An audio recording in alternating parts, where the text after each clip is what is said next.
క్రీస్తు నామములో శుభములు. దేవుని పిల్లలకు వందనములు.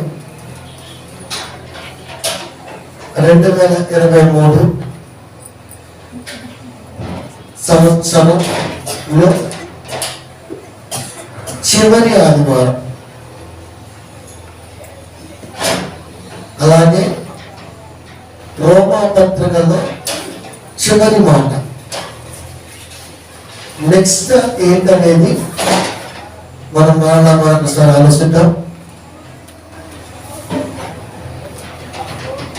ఒకసారి బైబిల్ని తెరిచి అపోస్తలుడైన పౌలు రోమా సంఘానికి దైవ పత్రికను వాస్తు 16వ అధ్యాయము 20వ వచనములో ఏం చెప్పాలనుకుంటున్నారో చూద్దాం. సమాధానకర్తయగు దేవుడు సాతానును మీ కాళ్ళ క్రింద శీఘ్రముగా చితక త్రొక్కించును. అంటే ఒక కాపరికి అంత నమ్మకం. కాపరికి ఎంత నమ్మకం అంటే ఇంత నమ్మకం.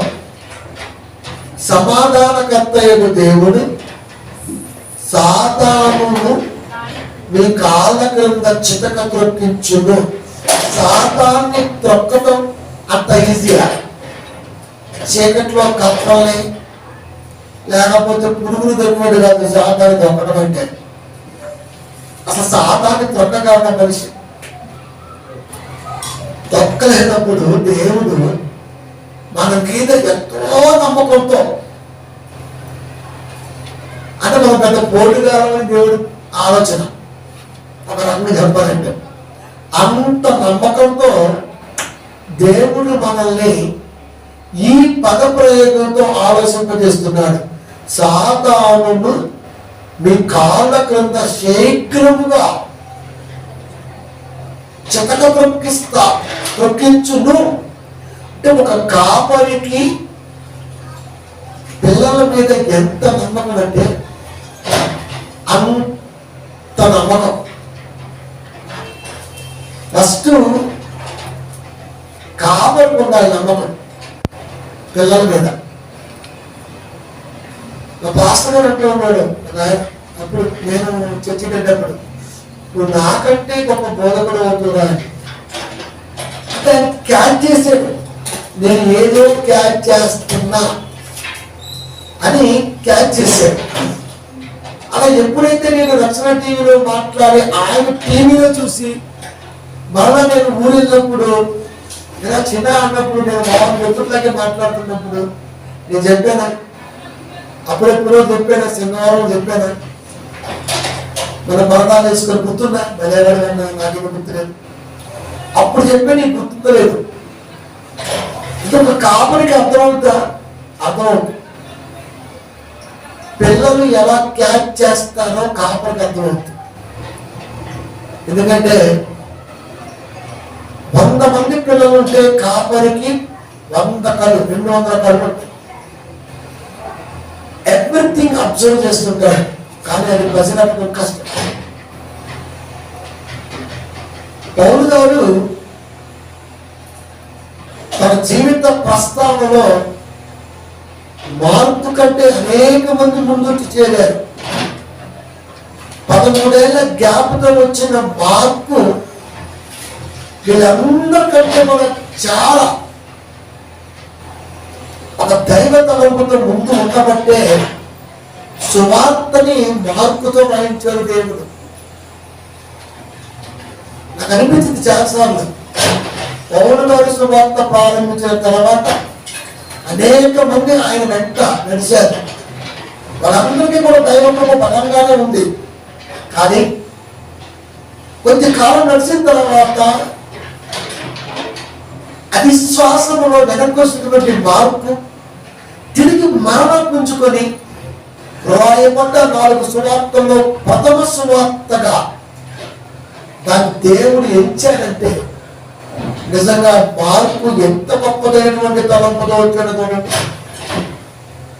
వెనక్కి వెళ్ళడమే కాదు, అంతకంటే స్పీడ్తో మనిషి వార్తలకు వచ్చేసాడు. అది మెచ్చేది కనుకనే 4 సువార్తలు రాయబడితే 4 మార్పు గారి ముందు పెట్టారు. సువార్త ప్రారంభమైన పదంతో ఉంటుంది చూడండి. మార్కులు ఏమంటే మార్పు సువార్త 1వ అధ్యాయము చూసారా, దేవుని కుమారుడైన యేసుక్రీస్తు సువార్త ప్రారంభము. ఎంత జ్ఞాపం తెలుసా? పౌలు మనం ఊహించుడా, పౌలు ఊహించాడు కనుకనే మార్పుని గర్తించాడు. ఎందుకంటే మార్కు గారి ఇంట్లోనే చర్చి నడుస్తుంది. మార్కు గారికి సమీప జ్ఞాతి బర్నబా గారికి బాగా తెలిసిన వ్యక్తి పేతురు గారికి బర్నబా గారికి సువార్త ప్రయాణంలో అవినాభావ సంబంధం. అంతటి స్థితిలో ఉన్నటువంటి ఆ కుటుంబంలో ఉన్నటువంటి వ్యక్తిని బర్నబా గారు అప్పటికే సువార్తికుడై ఉండి కూడా పౌలైతేనే సరిదిద్దగలడు, నిలబెట్టగలడు, నాకంటే గొప్పగా అని నమ్మి పౌలు గారితో పెడితే పౌలు గారి పక్కన ఫుడ్ ఉండదు, పౌలు గారి పక్కన బెడ్ ఉండదు, పౌలు గారి పక్కన ఏది ఉండదు, అసలు సంతోషమే ఉండదు. అలాంటి ఆయనతో ఉన్న మొట్టమొదటి ప్రయాణం అంటే ఎవరికైనా సరే వచ్చారు అనుకున్నాడేమో. మార్పు ఆయన ఏం ప్రయాణం, ఏం సువార్త, సువార్త ఇంట్లో కూర్చొని చేసేది అనుకున్నా నేను.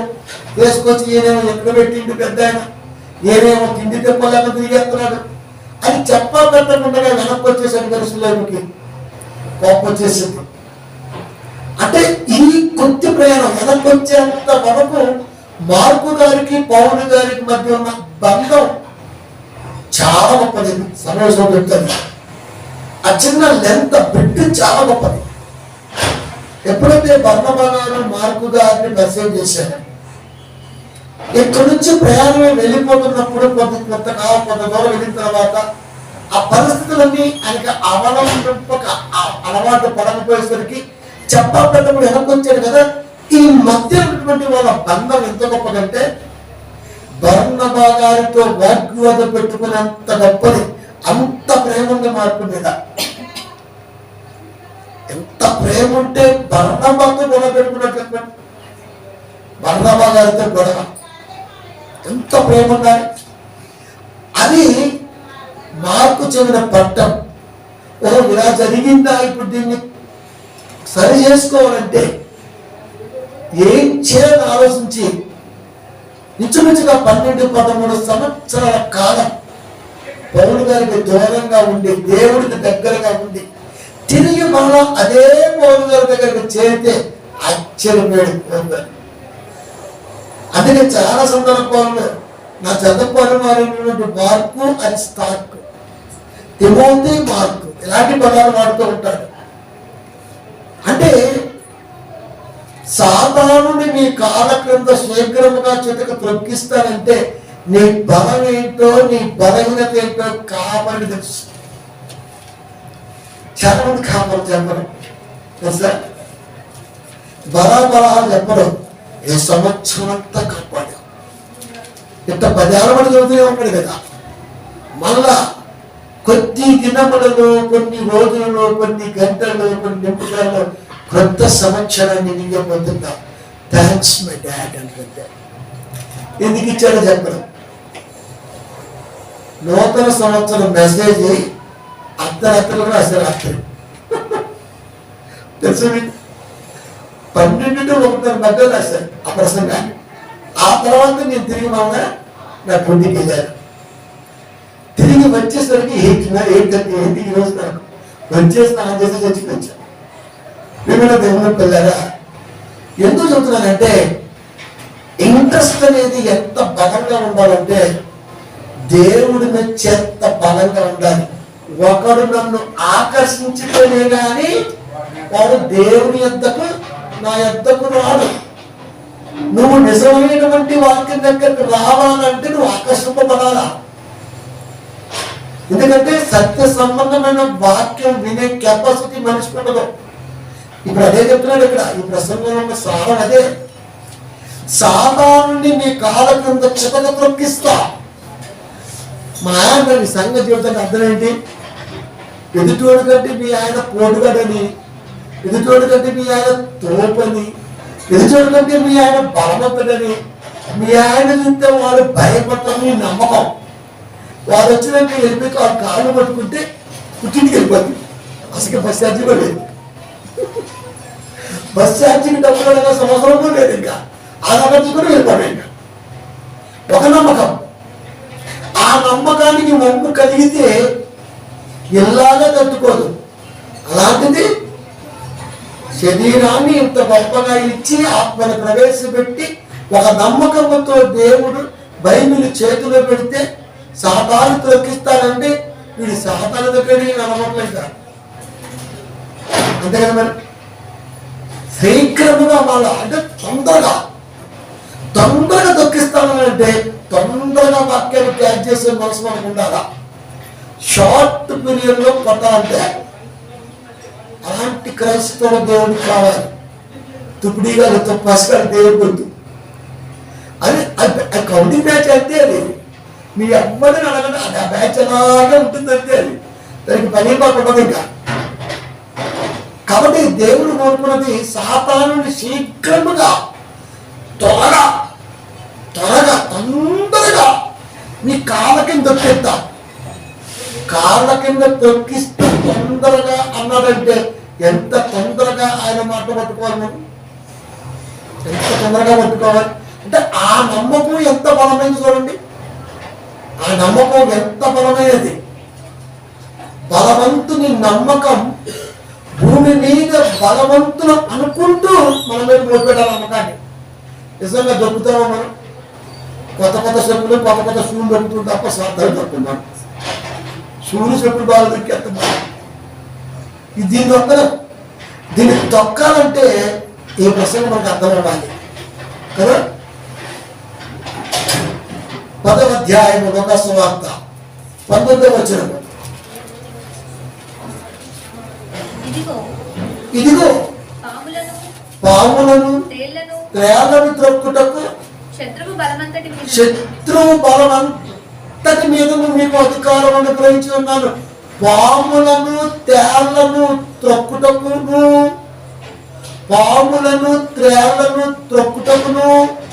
ఇంతగా పాము ఎందుకు వచ్చింది మధ్య? పాముతో ఒక్కటి అసలు పైన ఏమో సాతాను అన్నాడు. సాతానుని శీఘ్రముగా మీ కాళ్ళ కింద తొక్కిస్తా. కింద అన్నాడు పాములను అన్నాడు, తేళ్లను. ఇప్పుడు పాములు తేలు తొక్కుకుంటూ మనం ఎందుకు పోతాం? అసలు మామూలుగా ఎప్పుడైనా కాళ్ళ కింద పడితేనే ఇంత తెగుతున్నాం. ఏమని చిన్న బొద్దింక కాళ్ళ కింద పడ్డా, మెత్తది ఏది పడ్డా అది బల్లో గిల్లో ఏం దూరం ఇంకా తప్పుడు అర్థం కదా. అది నైజం. అలాంటి మనల్ని పట్టుకొని దేవుడు పాములను త్రేలను అన్నాడు. పాములను తెలు ఇంతకు పాము ఎవరు? తేలు కొండంతో పుట్టిద్ది, పాము తనతో కొట్టింది. గుణం చూడండి. పాము తనతో కొడుతుంది, తేలు కొండంతో కొడుతుంది.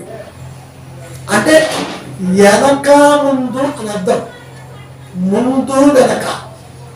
ముందు వెనక ఎవరుంటారు? నీ ముందు ఎవరుంటారు, నీ వెనక ఎవరుంటారు? నీ ముందు ఎవరుంటారు, నీ వెనక ఎవరుంటారు? సరౌండ్ చేసి ఉండేది మాత్రం డెవిలే. అంటే సాతానికి సాదృశ్యముగా వాటి దేవుడు ప్రస్తావించారు. విషం అది.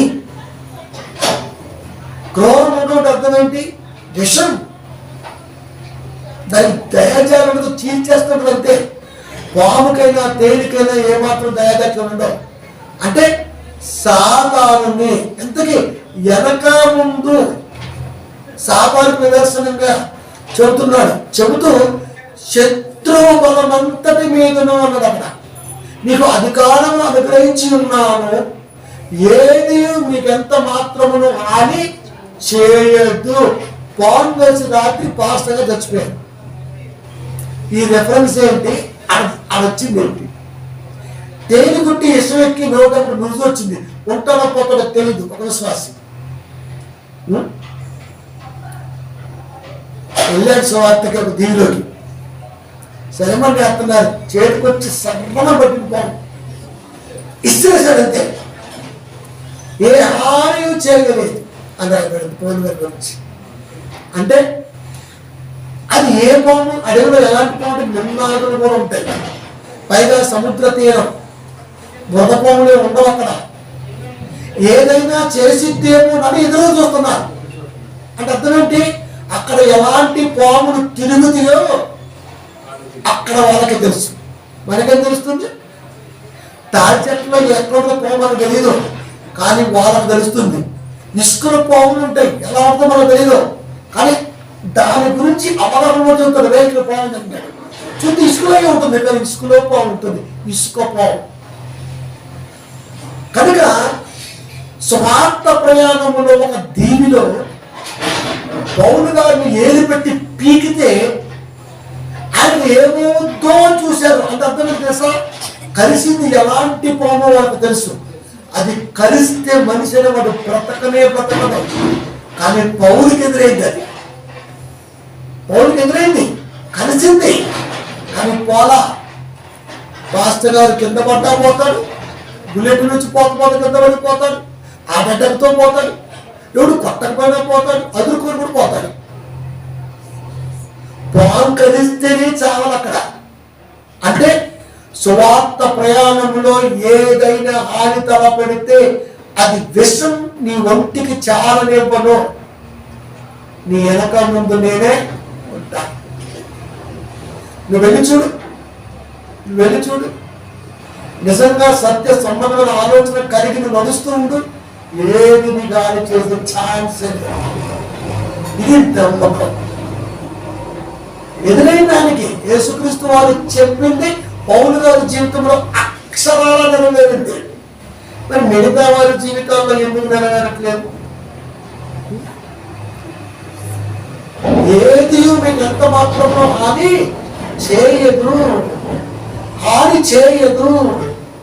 చేయదు అంటే సువార్త ఎంత బలమైందంటే ఒక నమ్మకం.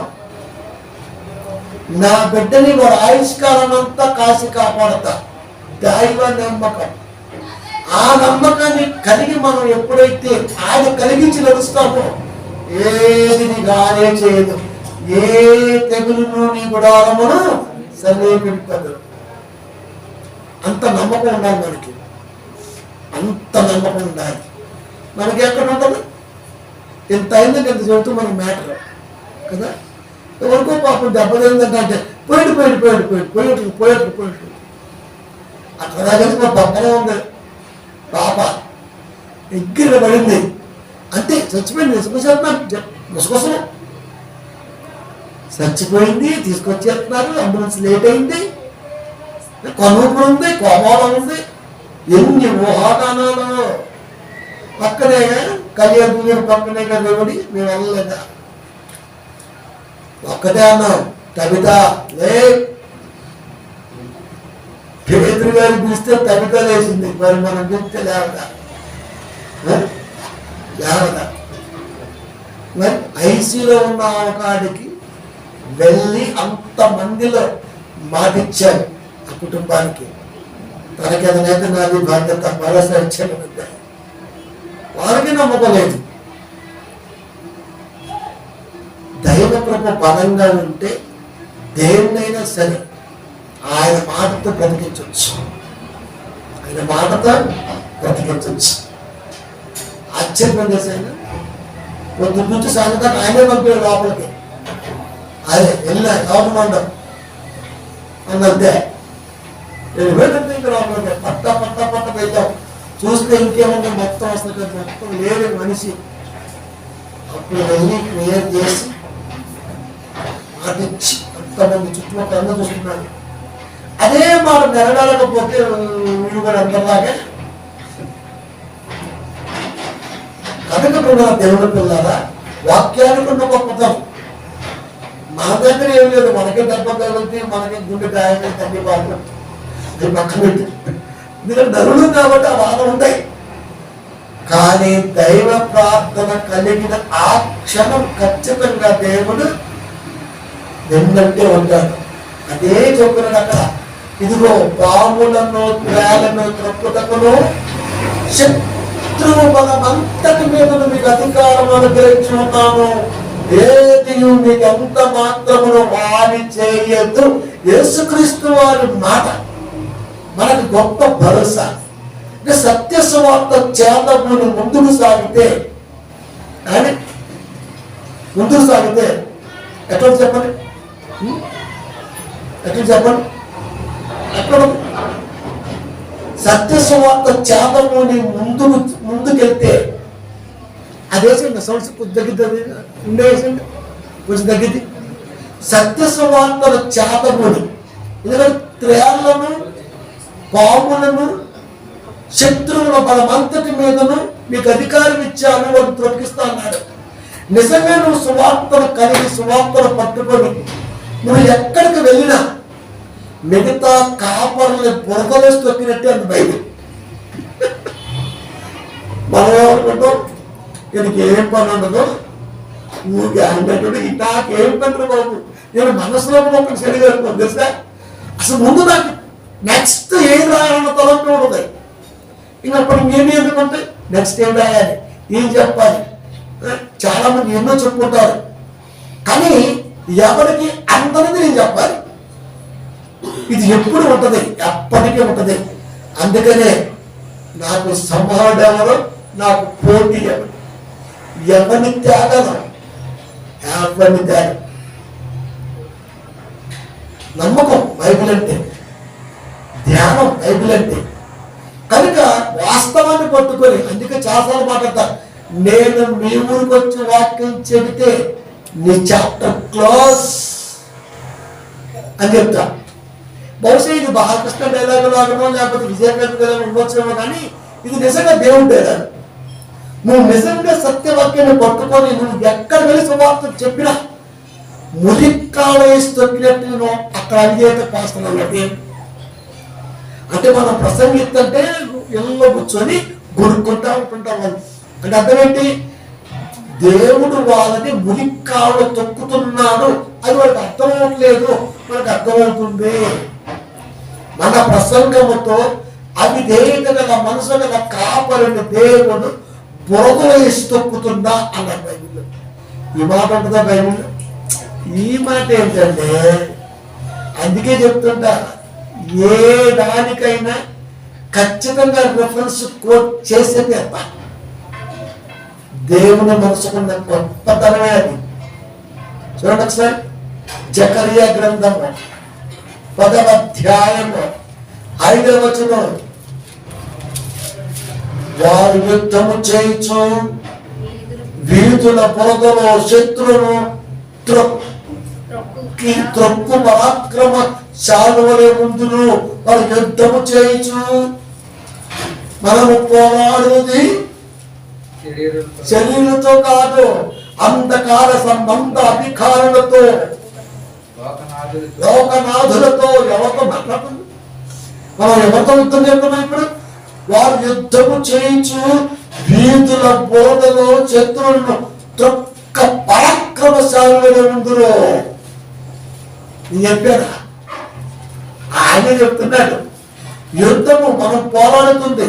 వాస్తవాన్ని చెబుతున్నామంటే ఎదుటి వారి మీద అక్కస్తులో మనంటే వారవలేకో కాదు, ఆత్మకి రక్షణ కవచం వాక్యం. అది వాడు అందించకపోతే వాడిని నమ్మి ఉంటున్న ఆ సంఘం నాశనం అయిపోద్ది, నరకానికి పోద్ది. అందుకే చెప్తాం, యుద్ధము చేయొచ్చు, యుద్ధము చేయొచ్చు వీధుల పొరగలో. వీధులు అంటే అటు ఇల్లు అంటే మధ్యలో మా ఊర్లో ఉంటాయి కాలం ఉంటుంది, అటు సైడ్ మధ్యలో రోడ్డు. ఆ కాలంలో మంచిగా 2 ఫీట్లు మందు కెనాలు బురద కాలం, ఆ పై నుంచి కింద కాలం అనే ఉంటుంది. ఇంకా అందుట్లో బొరలేస్తా ఉంటున్నాడు. శత్రువులను త్రొక్క పరాక్రమశాలి వలె ఉండును. యెహోవా వారికి తోడై ఉండును కనుక వారు యుద్ధము చేయగా గుర్రములను ఎక్కువారు సిగ్గునందుదురు. ఒక్కొక్కడు ఫ్లెక్సీలో గుర్రమే స్వారీ అక్కడికి అక్కడ పాస్టర్.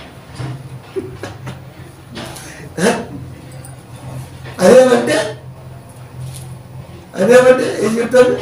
స్వారీ. ఇక్కడ ఏమంటున్నాడు? గుర్రములను ఎక్కువారు సిగ్గునందుదురు. వాడు ఎంత స్వారీ చేసిన నీ దెబ్బకు వాడు అబ్బా వారేసిందా అంటే ఇంత నమ్మకం దేవుడికి మనం కదా. చితక తొక్కిస్తానంటే మామూలు విషయం కాదు కదా. ఎందుకంటే సాతానుడి అనుచరులు మామూలుగా లేరు. ఎలా ఉంటారో ఎవరికి తెలియదు. శత్రువు ఎలా ఉంటాడో ఎవరికి తెలియదు. సినిమాలోకి వెళ్ళి ఎలా ఉంటాడయ్యా అంటే డైరెక్టర్ రాసుకున్న కథను బట్టి ఉంటాడు. కానీ సాతానుడి అనుచరులు ఎలా ఉంటారో అంటే వాడు డిజైన్ చేసిన విధానంగా ఉంటాడు. వాడు ఎలా డిజైన్ చేసిందో మనకేం తెలుసు. తీసుకొచ్చి షోపీస్లో పెడితే అబ్బా ఇది నచ్చింది, నాది నెక్లెస్ గొలుసు అంట మనం. అంతే కదా. మరి మనకు తెలియదు ఏం వేసుకోవాలో. కానీ వాడు అనుకుంటాడు. కొన్ని లక్షల మంది మనస్తత్వాన్ని డిజైన్ చేసి మనకు తగ్గట్టుగా వాడు ఖచ్చితంగా డిజైన్ చేస్తాడు. వాడికి ఎలా తెలిసింది మన మెడ ఎలా తెలిసింది? వాడికి డ్రెస్ వేసుకుంటే సూట్ అవుతుంది, నగలు పెట్టుకుంటే సూట్ అవుతుంది, వాచ్ చేసుకుంటే సూట్ అవుతుంది. ఇలా సూట్ అవుతుంది అన్న తలపు వాడికి ఎలా తెలిసింది? మనకు తెలియదు కదా. సాధారణ కూడా అంతే. డిజైన్ వాడు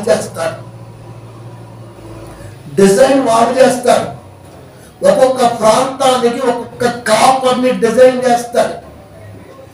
వాడు ఎలా డిజైన్ చేసిండో నాకు అర్థమైంది వాక్యాన్ని బట్టి. కొనుగోలుకి ఏమర్థమైందండి? నగల కొండలకి వెళ్తాం మనం, మామూలుగా చూస్తుంటాం.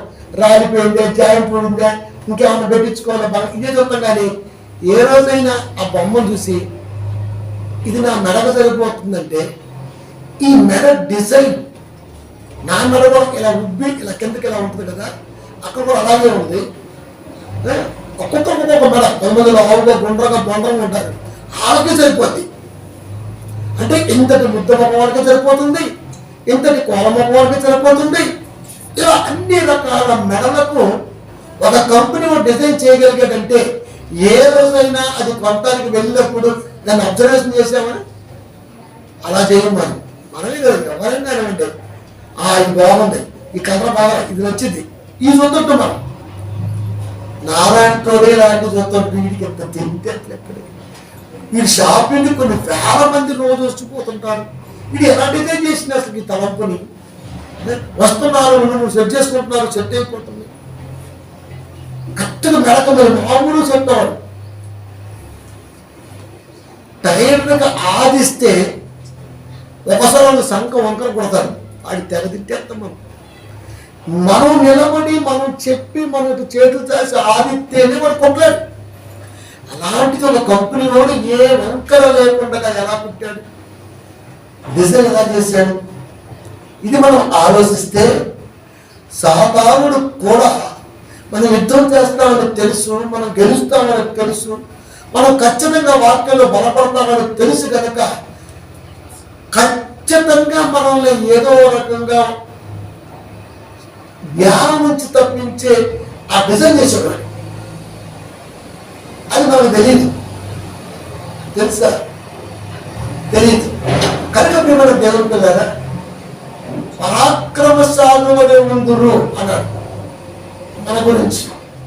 అంతేకాదు గుర్రములను ఎక్కువ సిగ్గునందురు.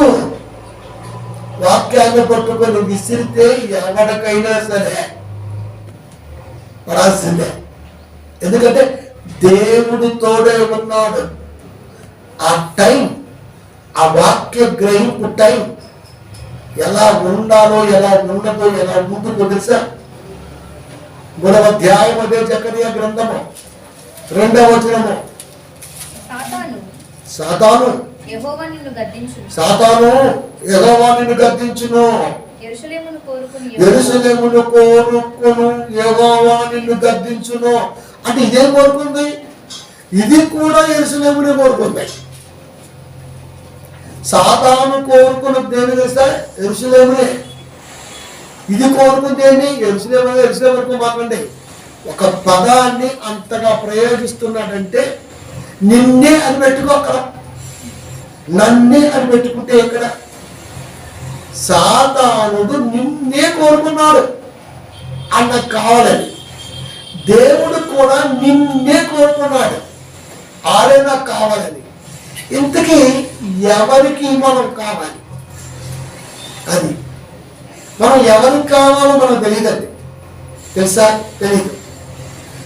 దేవుడు నిన్నే కోరుకున్నాడు. మోసే శరీరం గురించి దేవుడికి సాతానికి తప్ప జరుగుతుంది. బ్రతికుండగా మోసే నాకు కావాలని సాతానుడు, బ్రతికుండగా మోసే నాకు కావాలని దేవుడు.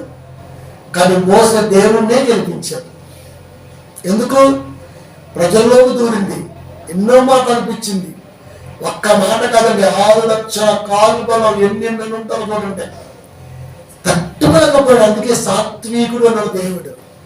సాత్వికుడు అంటే ఏదైనా తట్టుకుంటాడు, దేన్నైనా భరిస్తాడు. కోపం వచ్చి తనకు తాను శిక్షించుకున్నాడే కానీ నిన్ను మాత్రం శిక్షించడు. చూసారా? ఎవడు అహరోను అన్నాడా? అనలేదు. అన్నాడా? ఒక్క మాట కూడా అవ్వడండి. పోనీ ఇజ్రాయేల్ ప్రజలు అన్నాడా? అన్నా. వాళ్ళు ఇబ్బంది పడుతుంటే తనకు తాను శిక్ష చేసుకున్నాడు. ఆ పాలు తేళ్ల దేశం వెళ్ళకుండా ఆగిపోయాడు. అయినా సరే దేవుడు మెచ్చాడు కనుక మోసేకి పరదేశం ప్రసాదించాడు. కాబట్టి యెహోవా నిన్ను గద్దించును, యెరూషలేమును కోరుకొని యెహోవా నిన్ను గద్దించును. నువ్వు కోరుకున్నదే దేవుడు కోరుకుంటున్నాడు. నీకేది కావాలో దేవుడు కూడా అదే కావాలి. మనం ఎవరు కోరేస్తాం? చర్చిగా సలార్కే వేస్తున్నాం. చర్చి ఉంది ఎప్పుడేం పోవచ్చు. సలార్ అయితే వాడు అన్నాడు 2000 నా టికెట్. సెకండ్ హాఫ్ మైండ్ పోయింది. మరి మైండ్ పోతే ఇంటికి ఎట్ట పోయింది? పిచ్చోడి కనుక రోడ్లు అంటే ఇంకొక నెల అయింది అనుకో, మేము కూడా చూస్తాం. మాకు మైండ్ పోతే సినిమా చూస్తే మైండ్ పోవట్లేదు. ఆ సినిమాకి ఇంచుమించుగా ₹1,00,00,000 పైన తీసుకున్నాడు. 100 కోట్లు 100 కోట్లు కొట్టి సొంతం. నీకు అవి ఇచ్చాడు ఆవిడ. నీకు మైండ్ పోవాలి, వాడు మైండ్ పోవాలి. ఆ పదాలు చూడండి. కనుక మీరు దేవుడు పిల్లారా, దేవుడు కోరుకునేది నిన్నే, సాతాను కోరుకునేది నిన్నే. ఎందుకంటే నువ్వు నిలబడితే సాతాన్ని తొక్కుతావు. ఆ సంగతి దేవుడికి తెలుసు, సాతానికి తెలుసు. సాతాను వచ్చి దొక్కని మెల్ల ఉంచుతాడా? నీ మెల్ల ఉంచుతాడు. అది ఉపయోగపడకుండా తెసిపోతా ఉంటాడు. అందుకే మాకు చాలా మంది జారిపోతూ ఉంటారు. ఎందుకంటే నిలబడలేదు. కాళ్ళకి అడుగున గెలవలేని రాస్తాడు. జారి టుప్ప పడుతుంటారు. సాతానికి తక్కువ తెట్టాడు. కనబడిన అదృష్ట చెప్తాడు. ఆడితో పోటీ ఎలా పడతాం మనం? ఆడితో పోటీ ఎలా పడగలం మనం? పడలేం. కనుక మన దేవుని పిల్లారా, అంత నమ్మకం మన మీద.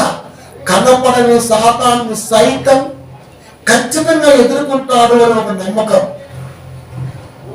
దెయ్యం కోరుకుంటుంది, దేవుడు కోరుకుంటున్నాడు. ఎవరికి ఇస్తాడు? అతడు దేవుడి గురించి మాట్లాడతాడు. నిన్ను గద్దించును అతడు అంటే దేవుడు అగ్నిలో నుండి తీసిన కొరవి వలనే ఉన్నాడు కదా. దేవుడు ఎలా ఉన్నాడు? అగ్నిలోంచి తీసేటటువంటి కొరవి తగ్గ తగ్గ తగ్గ తగ్గ తగ్గ తగ్గ మండుతున్నాడు. మనకేం నేర్పారు దేవుడు అనగానే? సల్లనయ్య, తర్వాత దయ, కరుణ, ప్రేమ, వాత్సల్యత. ఇవన్నీ అగ్ని వల్లే మండుతున్న దేవుళ్ళలో భాగాలు. ఇది కనబట్టే వీడికి, కానీ ఇది మాత్రం కనపడదు. దేవుడు ఎలా ఉన్నాడు తెలుసా? అగ్నిలో నుండి తీసిన కొరవి వలనే ఉన్నాడు. ఎప్పుడైనా సరే వడ్లవాడి కొలిమిలోకి వెళ్ళి బాగా కాడుతున్న ఆ రాడ్డును చూస్తే శాఖ కొట్టుతుంది. దేవుడు అలా మండుతుండు. అప్పుడు మొదలుపడ్డారు, నాకు మండిందనుకో అంటారు. నీకు మండితేనే, కానీ ఆయన మండుతూనే ఉన్నాడు. అది బాలకృష్ణ డైలాగ్ కదా, చెప్తున్న ముందే సినిమాలో తెక్కాలి పెడుతుంటా, దీన్నే కొట్టాడు. నీకు బీపీ రావాలేమో, నాకు 24 hours లోనే ఉంటది. దేవుడు కొలివి, మండుతున్న కొలివి కదా అని యెహోవాతో సాతానుతో అను. పాస్టర్ గారు నీకేం చెప్పారు నాయన? కరుణామయుడు కనుకనే నిన్ను కాపాడాడు. మేము కాదన్నాం, ఆయన కరుణామయుడే, దయామయుడే, అది అందరూ తెలిసిందే. మరి ఇదెవరు చెప్తూ? ఇది కూడా చెప్పాలి కదా. దేవుడు ఎలా ఉన్నాడో దైవ దూత సాతాను చెబుతుంది. దేవుడు ఎలా ఉన్నాడో సంఘములో దేవుని దూత కాపరిగా ఉన్నటువంటి వాడు చెప్పలేకపోతున్నాడు. మరి ఇది ఎవడు? వీడెవడు? వాడు దించిన వాడా? దేవుడు అనుకున్నవాడు? దేవుడు ఎలా ఉన్నాడో సాతానుతో దేవుడితో చెబుతుంది. దేవుడు ఎలా ఉంటాడో వాక్య రూపములో నువ్వు దేవుని పిల్లకు చెప్పవలసింది ఏంటో తెలుసా? దేవుడు అనగానే అగ్నిలో నుంచి తీసిన కొరవి అంటే వాడు చెప్పాలి. మనకు అది ఎక్కడ చెప్పారండి? మనకు అది ఎక్కడ చెప్పారు? అలా చెప్పరు. అలా చెబితే సంఘం అట్టవుతుందంట. అట్టవుతే రోస్ట్ చేసుకుని తినేస్తాం. అది ఎవడాత్మకు వాడే ఉత్తరవాది అన్నాట్ బిజినెస్ మ్యాన్. ఎందుకు? దేవుని మాట చెప్పటానికి మాత్రమే ఎన్నుకోబడ్డవాడిని. నాకు ఒక పని ఉంది, నాకు ఒక సంఘం ఉంది, నా చేతిలో దేవుని వాక్యం ఉంది. ఇది బాధ్యత మాత్రమే, అంతే. అంతవరకే అక్కడ దాకా ఆలోచిస్తారు. అలాగే ఆలోచించమని ఆయన కూడా రేయం పగలు పనిచేస్తూ సువార్త ప్రకటించితిమి అన్నాడు పౌలు. రేయం పగలు కష్టపడుతూ సువార్త ప్రకటించితిమి. ఆధారపడటం ప్రారంభిస్తే, ఇందాక మేము వచ్చేటప్పుడు కాపరాకున్నాడు, మంచి లెదర్ బ్యాగ్ ఉంది, బాగా తిట్టముంది లోపల బైబిలే. మరి అన్ని బైబిల్ అవుతారండి, మనం లేదు, పాఠ పుస్తకాలు ఇవి ఉంటాయి కదా. ఒకటేమో ఆంధ్ర కీర్తన బాగుంటుంది, తర్వాత వచ్చేసి ఆల్మర్కి బుక్ ఒకటి ఉంటుంది, తర్వాత కూడా వచ్చేసి ఉంటుంది. మొత్తం పోతడం, చిప్పు చేతడం, మంచి పెట్టడం, శబ్ద పట్టడం, ఇంక యాత్రగా అదే కదా, సహజం అది. కానీ చూస్తే జాలేసింది. వయసు బాగానే ఉంది, కానీ బాడీ చూస్తుంటే కష్టపడే బాడీగా లేదు. ఇది ఓ బాడీలాగా ఉంది. చెప్పులు కూడా కరెక్ట్గా లేవండి. వెళ్తున్నాడు అంటే లేకపోతే వెళ్ళొద్దని కాదు, వెళ్ళాలి. ఎందుకంటే యేసుక్రీస్తు ఒక మంచి మాట చెప్పారు. ఏమైంది సార్? ఎవరిని మృంగుదునా అని సాతానుడు గర్జించుకునే తిరుగుతున్నాడు. అదే సాతానుడు గురించి పౌలు గారు నీతి పరిచారకుల వేషము ధరించుకుంటే గొప్ప సంగతి కాదు అన్నాడు. ఇప్పుడు గర్జించే సింహమా, నీతి పరిచారకుల వేషంలో ఉన్నటువంటి వాడు అంటే ఖచ్చితంగా వాడు మార్చుకుంటాడు. గోసరగది వాడు గోసరగల్లి కనుక కాపరి అంటేనే స్వహస్తాలతో కష్టపడి పనిచేస్తూ సేవ చేసేవాడిని మాత్రమే కాపరి అంటారు. 24 hours సేవకి అంకితం అంటే కుదరదు. ఇది TV5 TV9 కాదు, 24/7 న్యూస్ చెప్పడానికి. ఆన్లైన్ మిట్టేది మసాలా పాటలు వేస్తారు తెలుసా మీకు, బోర్ చేసి. అది మధ్యలో ఖచ్చితంగా రాకుండా గంట 100% వేస్తుంటే ఉంటారు. సరే ఏం పోవచ్చేమో, క్వశ్చన్ చెప్తున్నాను. 24/7 అంటే న్యూస్ అంటే అర్థం తెలుసా? నువ్వు ఎప్పుడు పెట్టి న్యూసే రావాలి. టీవీని ఎప్పుడు ఆన్ చేసినా న్యూసే రావాలి. అది న్యూస్ ఛానల్ అవుతుంది. ఇక మిగతా ఎంటర్టైన్మెంట్ ఏమైనా రావచ్చు. మరి 24 గంటల సేవకుడు అంటే నువ్వు ఎప్పుడు వాక్యం చెప్పాలి, నువ్వు ఎప్పుడు ఏదో ఒకటి చెబుతూ ఉండాలిగా. ఒక్క ఆదివారం, నెలకి 4 ఆదివారాలు సువార్త చేయడం కొరకు సంపూర్ణ సేవ. ఎలా నమ్ముతాం మేము మరీ అంత నిధింపులు పెట్టుకున్నాం ఆ సేవలో. నీ ముఖానికి ఆదివారం 2 గంటలు కష్టపడతాం, దానికి 24 hours సేవ. సంపూర్ణ సేవకు నా జీవితాన్ని సమర్పించే ఏం కాదు. సుఖానికి మరిగా అంతే, సుఖానికి మరిగా అంతే. బాడీ సుఖపడిందనుకో, లోపల ధర్మలు, శీలలు, ఎర్రరక్త కణాలు, తెల్లరక్త కణాలు, వాటిలో ప్రవహించే రక్తపు తీరు, ఇవన్నీ కూడా బ్లాక్ అవుతుంది. ఆ తర్వాత అదే ఇంకా హార్ట్ అటాక్ అంటే గుండె ఎదురు తిరిగింది అనమాట కదా. అందుకే మీరు ఎక్కువ మంది పాస్టర్లో హార్ట్ అటాక్తో పోతారు. మరి ఎంత చేసుకుంటే పోరా ఏంటి? తక్కెత్తి చూడబుద్ధి అవ్వాలి. ఇది బాడీ వేసి అలా పెంచాలి. బాడీ వీడు గుండె ఎడబెడతాడు, లేకపోతే అసలు అదేమి ఎట్లా? నీ బాడీనే కంట్రోల్ పెట్టుకోలేవు, కానీ ఈ బాడీలో ఉన్న ఆత్మను మాత్రం పరలోకం చేరుతాను నాకు చెప్పి ఎత్తడం. దీని గురించి తెలుసా? అందుకే చెప్పాడు, నువ్వు వాక్యం పట్టుకుని వెళ్ళు, బురదలేసి తొక్కేస్తా అని చెప్పాడు వాక్యం. అదే వాక్యం, అదే కదా, బురదలేసి తొక్కేస్తా అంటున్నాడు అక్కడ. ప్రియమైన దేవుని పిల్లరా, సాతాను యెహోవాను గద్దించును, యెరూషలేమును కోరుకుని యెహోవాను గద్దించును. నువ్వు కోరుకున్నది ఆయన కోరుకున్నాడు కనుక ఖచ్చితంగా నిన్ను గద్దిస్తున్నాడు. అంటే మన మీద నమ్మకంతో దేవుడు సాతాన్ని గద్దిస్తున్నాడు. సాతాన్ని దేవుడు గద్దిస్తూ ఊరుకుంటుందేమో కానీ నువ్వు నేను గద్దిస్తూ ఊరుకుంటుందా? పౌలు గారు, శీల గారు వాక్యాలు చెప్పుకుంటూ తిరుగుతున్నారు. సాతాను గమనిస్తూనే ఉంది అన్ని. దాని కర్మరాల రోజుకి వచ్చాడు అంతే. చూసింది, చెప్పేసింది దేవుని కుమారులని. దాన్ని ఒకడు చూశాడు. పులిని చూసి పిల్లి వాకులో పెట్టుకుంటే వాపు వచ్చిపోయిందంట. ఆ టైంలో వాడు కూడా వెళ్ళిపోయి చేయాలనుకున్నాడు. అప్పుడు బజార్లో పడేసి బట్టలన్నీ తీసేసి వ్యవస్థను అర్థం చేసా, ఒంటి మీద బట్టలు లేకుండా గొడ్డలిపి కొట్టాయి. ఎవరిని? బిల్డప్ వస్తారు. కొట్టింది ఏంటేవి? సాతాను దెయ్యం. ఆవరించి ఉన్న దెయ్యం నాకు పౌలు తెలుసు, సేవ తెలుసు, నువ్వు ఎవడురా అని బదల్లో పడేసి బట్టలు తీసుకొట్టాయి.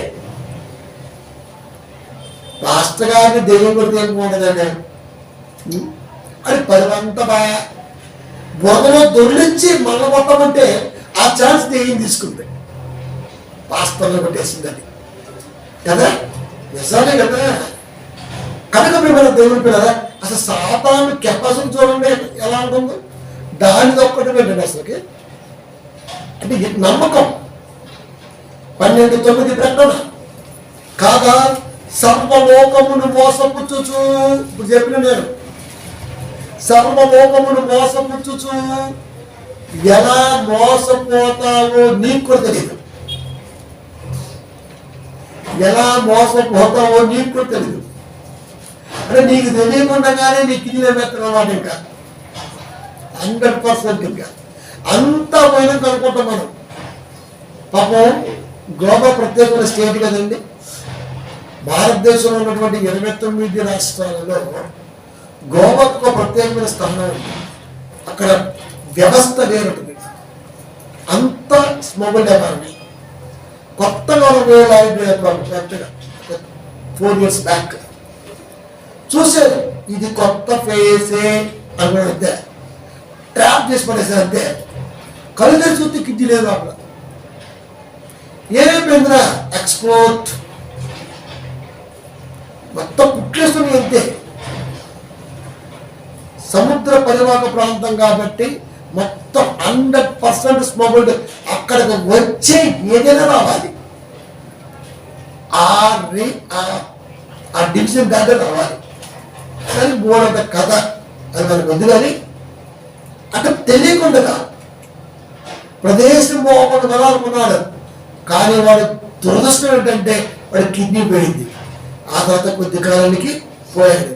లోపల ఏ ఇంజక్షన్ ఏదో వదిలేశారు ఆ కంగారులో, అది విషమైంది, ఇంకో కిడ్నీ పోయింది, తొందరగానే పోయాడు.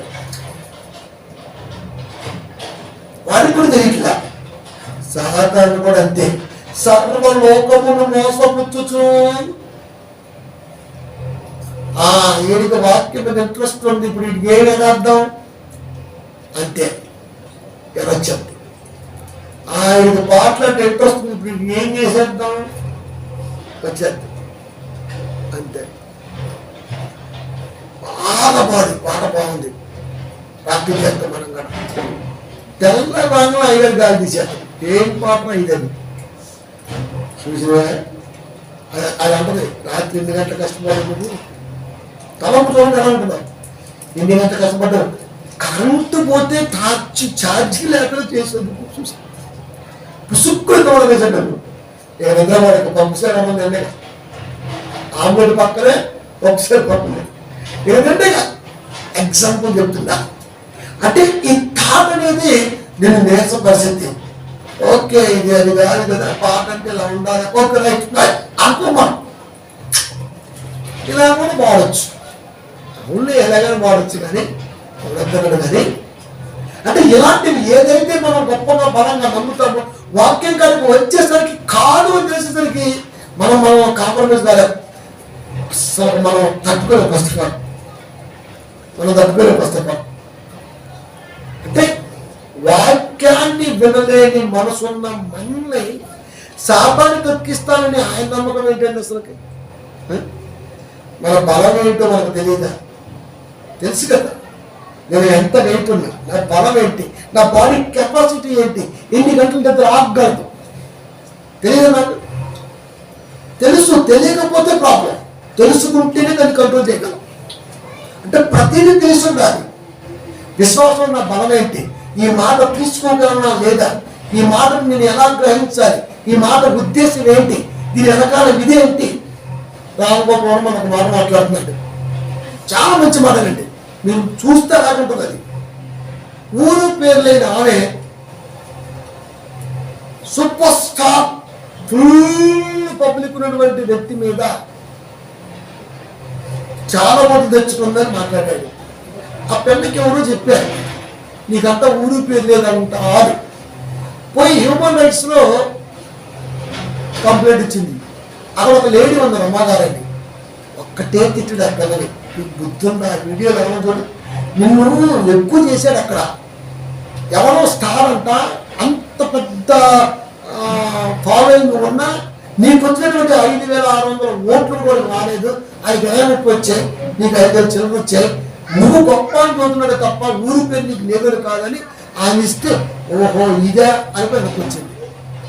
అంటే ఒక వ్యక్తి ఏం మాట్లాడుతున్నాడో అర్థం చేసుకునే స్థితిలో మనిషి ఉంటాడు. సుక్కున అబద్ధం అయిపోతుంది అంతే. అక్కడ ఏమన్నాడు, ఊరు పేరు ఎవరో తెలుసా అండి, ఎవరో తెలుసా, ఒక తెలుసా, ఒక సూపర్ స్టార్ అనే వ్యక్తి ప్రపంచానికి తెలుసు. ఆడికి 20 ఓట్లు వచ్చాయి, 10 ఓట్లు వచ్చాయి, 5,600 ఓట్లు వచ్చాయి. దాన్ని చాలా ప్రేమగా గర్వంగా స్త్రీ జాతికి గౌరవంగా మాట్లాడితే దాన్ని కూడా క్రిటిసైజ్ చేశారు అన్నట్టుగా మాట్లాడితే ఆమె జవాబు పెట్టింది హ్యూమన్ రైట్స్ కమిషన్. అంటే అర్థం ఏంటి, ఒక వ్యక్తి ఏం మాట్లాడుతున్నాడో అర్థం చేసుకో, పక్కన అపార్థం చేసుకొని అది మలుపు పడుకుంటాం మనం. ఇప్పుడు ఎవరంతా ఒంట్లోకి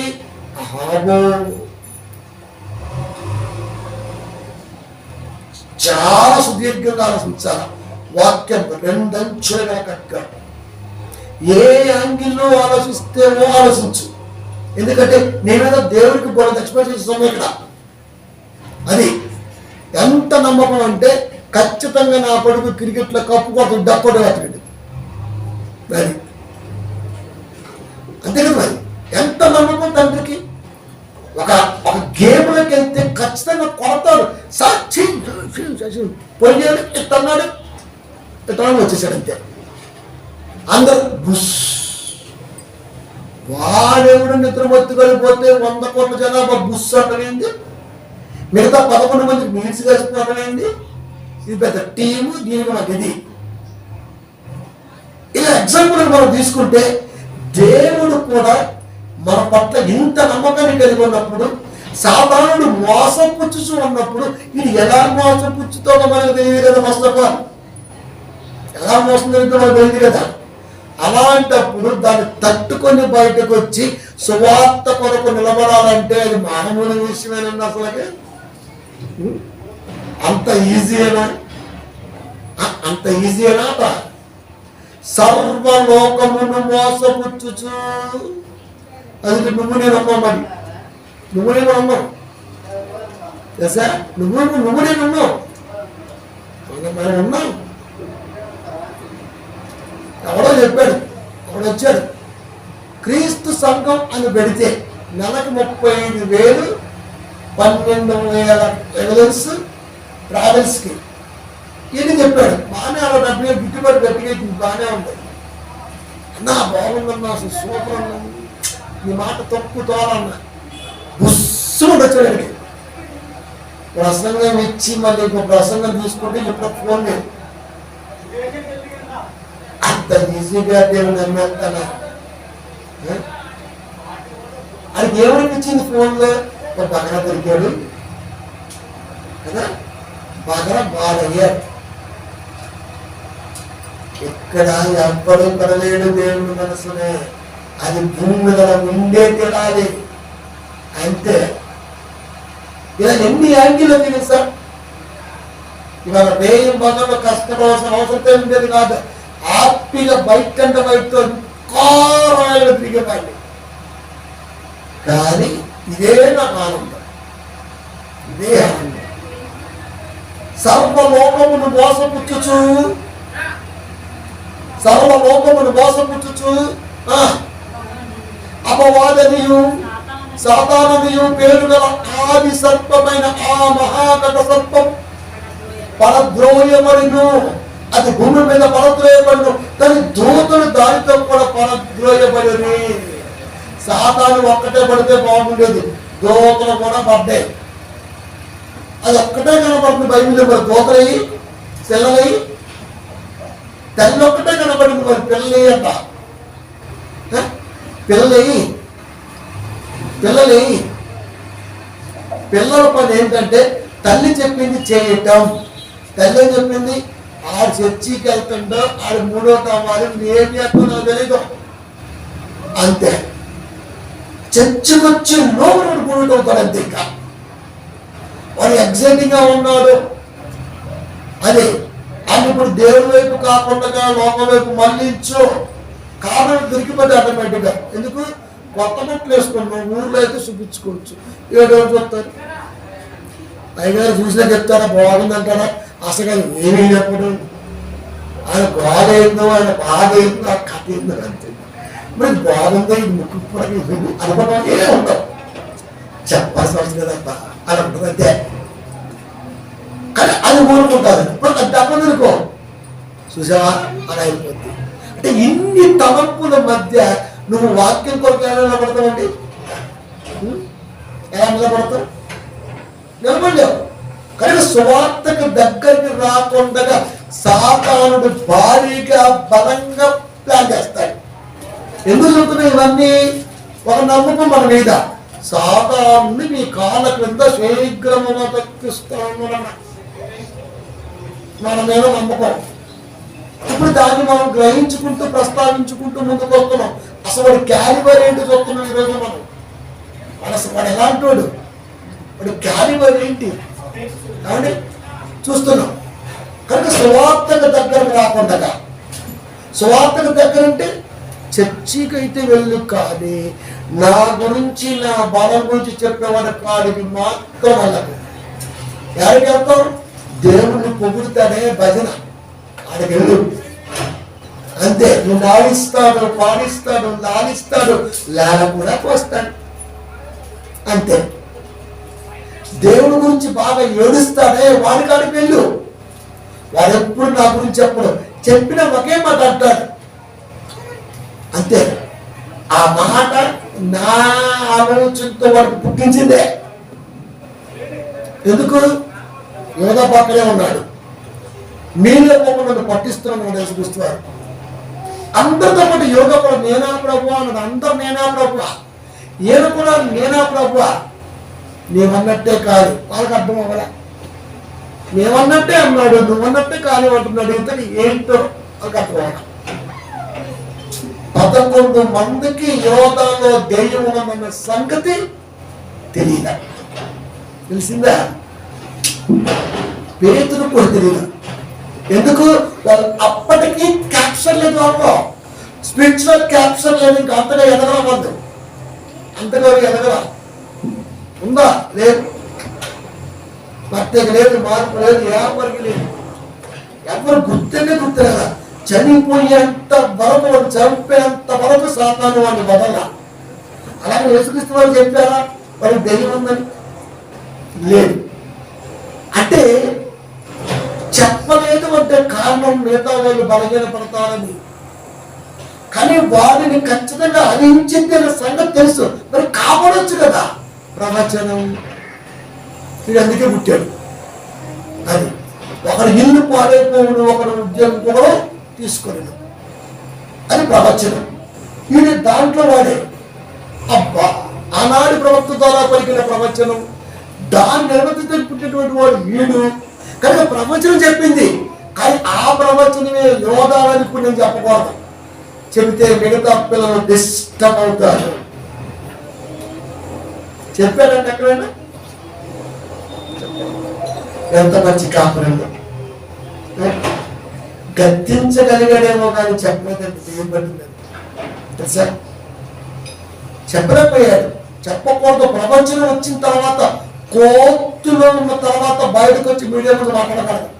ఇది రూల్. భారత రాజ్యాంగం రాసుకున్న రూల్.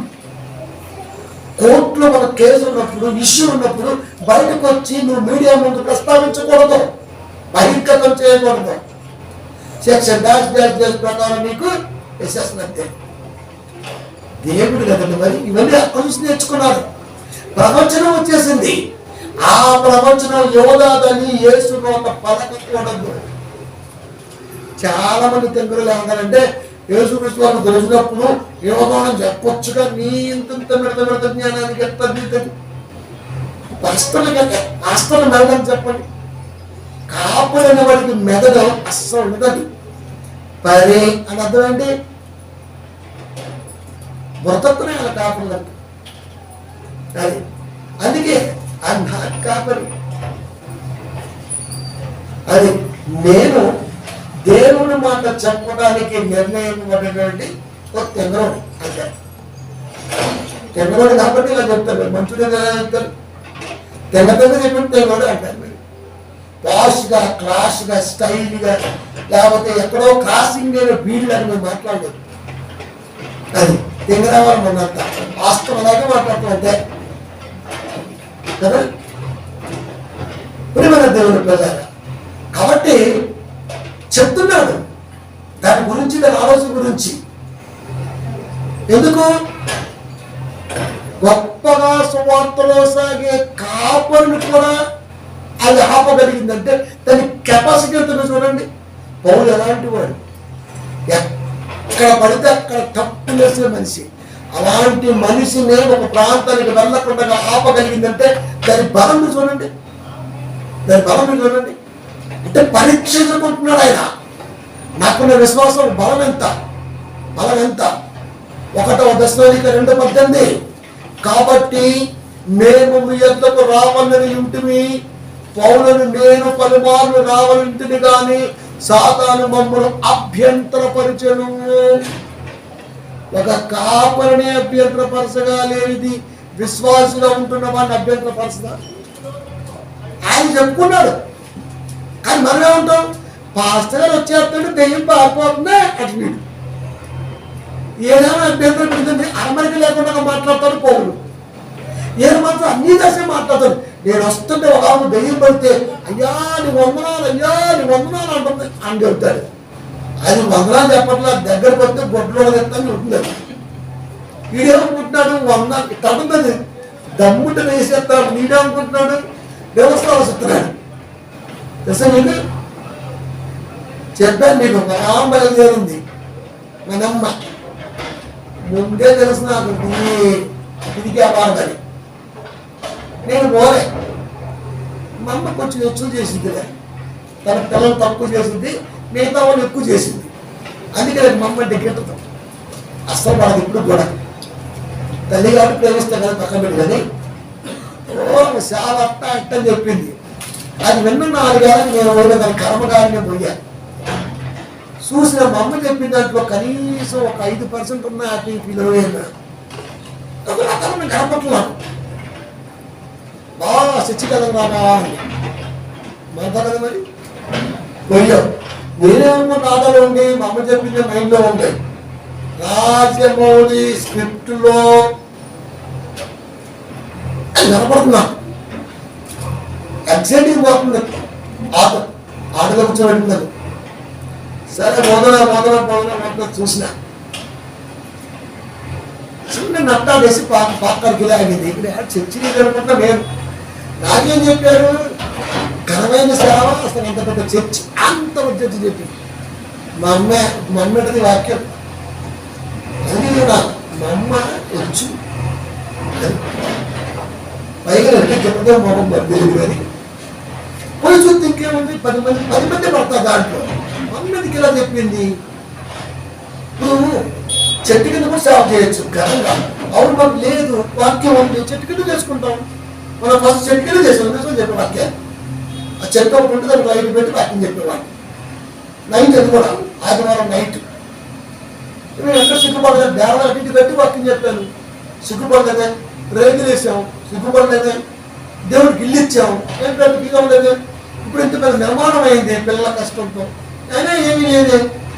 చెప్పుకుంటే ఎట్లా ఏదో ఒక రోజున తెలిసిపోతుంది కదా. అందుకే చూసిన మా అమ్మ చెప్పింది కరెక్ట్గా అనిపించింది. సర్లే మరి వాక్యం ఉందా అంటే మొత్తం వచ్చినాయి. ఒక పేరు ఒక దెయ్యాలండి. నేను చెప్పాను మరి అంత ఈజీగా వెళ్ళము, మంచి పద్ధతి కాదంటే, లేదు బావా మనం అంటే ఆ ఇచ్చిన ఏం లేదు చెప్పలేదు. అంతే మర్యాద చెప్పిన వద్దు బిడ్డ ఇందా. ఎక్కడికి జానపహం వచ్చింది హుజూర్ నగర్ దగ్గర. అర్ధరాత్రి పూట ఎవరికో ప్రార్థన చేయాలంట. వాడు బేకుమంట. ఆ బేకుమంట 3 ఏళ్ళు ఉన్న మనసు ఉన్నట్టుగానే కళ్ళకు మారిపోయింది. అంత పిరిగిది ఎందుకండి? నేను మర్యాద చెప్పిన, నా మాట సచ్చినాక అర్థం కాలేదు చాలా మందికి. నాకు అదే బాధపడుతుంది. నేను ముందు ప్రేమ చూస్తాను, నేను ముద్దుని ప్రాణం పొందానని. వీళ్ళు ఏమనుకుంటారంటే వచ్చాడు తోపు, నేను తోపుని కాదు స్వామి, నేను ఎందుకు తోపులో ఉంటాను నాయన. నేను మామూలు చెప్పాను రా దైవ ప్రేరంతో, వద్దు అన్నా. వద్దంటే నువ్వు అన్నాను అంతే. ఇంకా తెచ్చుకుంది నెత్తి మీదకి పట్ట. ఏమైంది ఎక్కడో దొంగ నాకు ముందే తెలుసు దేవుని. అది పట్టేసి పీడించిందంట. అంటే నీకు ఎందుకురే, దమ్ము లేకపోతే పోవను కొట్టగలరు, కొడితే తల స్థితి పోవాలి. 2 దెబ్బలు, ఒక్కటే దెబ్బ. అంతేగా మరి అక్కడ అదే చెబుతున్నాను. మరి సాతాను మమ్మల్ని అభ్యంతరపరిచింది. అరమరిక లేకుండా సాతాను నాపిండంటే అంటే నాకు ప్రార్థన బలం లేదా, దైవశక్తి లేదా, వెనక లేదా అంటే మేమేం చేస్తాం? ఉంది కాబట్టి ఆత్మ కలగడానికి ప్రయత్నం చేసి సక్సెస్ అవ్వాల ప్రయత్నంలో ఉన్నది అని ఆగేవా? అది చూద్దాడు అక్కడ. ఎన్నోసార్లు అనుకున్నా మేము మన ఒక్కరాదు, మేము ఆ టీం. కానీ సాతాను అభ్యంతరపరిచింది. సాతానుడే అభ్యంతరపరిచాడని పోలిగా తెలుసు. సాతాను తంత్రములు మనం ఎరగని వారము కావని చెప్పాడు ఆయన. కనుక వాడు ఎలా మోసపుచ్చుతాడో, ఎలా ఆపుతాడో తెలుసు. కనుకనే ఆ పదప్రయోగాన్ని చేసి అరమనక లేకుండా ఆ దశలోనికి సంఘానికి రాయగలిగాడు. అని కాపరి నోట నిజాలు అస్సలు చెప్పడాయి గారు. అన్ని అబద్ధాలు వాక్యం ఉండేది ఒకటి, వాళ్ళు చెప్పేది ఒకటి. మన కంటికి అలాగే కనబడుద్దని నేను వచ్చిందాక. ఒక కాపర్ని ఆటంకపరిచింది, యేసుని ఆటంకపరిచింది. అలాంటిది ఆటంకపరచదా? నువ్వు ప్రార్థన చేస్తే హల్లెలూయా మధ్యలో వచ్చిన ఏంటిలా పోయేది మధ్య, ఏంటి పోయేది? అది పొయ్యే రకమైన, సాధారణ పొయ్యే రకమైన.